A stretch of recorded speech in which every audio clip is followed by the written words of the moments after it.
Welcome to Sangeetha Anbazhagan channel. வணக்கம். இன்றைக்கி வீட்டில் விசேஷம்.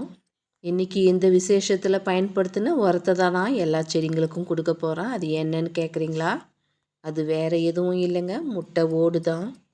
இந்த முட்டை ஓடுனா வெயிலில் காய வச்சு நல்லா மிக்சியில் போட்டு பொடி பண்ணி 15 நாளைக்கு ஒரு முறை ஒவ்வொரு செடிக்கும் ஒரு 2 டீஸ்பூன் அளவுக்கு கொடுத்தாலே போதும், செடிங்க நல்லா வளரும்.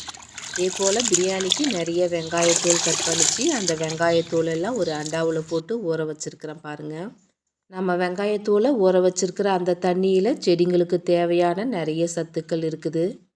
அதனால் நான் அந்த தண்ணியையும் செடிங்களுக்கு கொடுக்க போகிறேன்.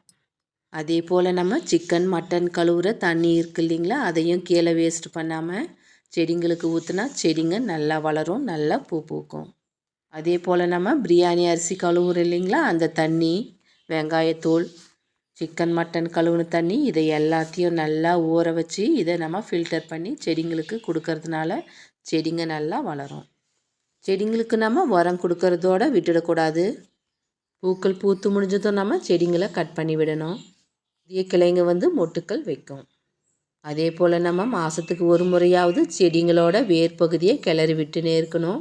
அப்போ தான் அந்த வேர் பகுதிக்கு நல்லா காற்று போகும், செடி நல்லா க்ரோத் ஆகும். நம்ம செடிங்களுக்கு இன்னும் நல்ல சத்தான உரம் எதுன்னு கேட்டிங்கன்னா கோழி கழிவுங்க.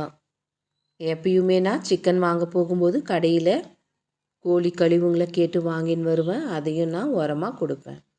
நம்ம செடிங்களுக்கு 2 நாளைக்கு ஒரு முறையாவது தண்ணி விடணும். தண்ணி விடுறப்ப காலையில் நேரமாக விடுறது ரொம்ப நல்லது. முடிஞ்ச வரையும் ஈவினிங் டைமில் செடிங்களுக்கு தண்ணி விடுறதை தவிர்த்துடுங்க. ஏன் அப்படின்னா இன்றைக்கெல்லாம் செடிங்க வெயிலில் காஞ்சுன்னு இருக்கும். நம்ம ஈவினிங் டைமில் தண்ணி விட்டால் அந்த வேர் பகுதி சூடில் செத்து போயிடும். எங்கள் வீட்டில் மாடு இருக்கிறதுனாலனா மாட்டு சாண எருவையும் மாதத்துக்கு ஒரு முறை உரமாக கொடுப்பேன். நம்ம காய்கறிங்க கட் பண்ணுறோம் இல்லைங்களா, அதை நல்லா ஒரு பெரிய பக்கெட்டில் போட்டு வச்சு அதை நல்லா தண்ணி ஊற்றி ஊற வைக்கணும். நல்லா ஒரு 4 நாள் ஊறின பிறகு அந்த ஊறின தண்ணியை நம்ம ஃபில்டர் பண்ணி செடிங்களுக்கு கொடுக்கலாம். புளிச்ச மோரில் நிறைய சத்துக்கள் இருக்குது. அதை நம்ம செடிங்களுக்கு தெளிக்கிறதன் மூலமாக மொட்டுக்கள் உதிராமல் தடுக்கலாம். இந்த வீடியோ உங்களுக்கு பிடிச்சிருக்கோன்னு நினைக்கிறேன். பிடிச்சிருந்தா லைக் பண்ணுங்கள், ஷேர் பண்ணுங்கள், கமெண்ட் பண்ணுங்கள்.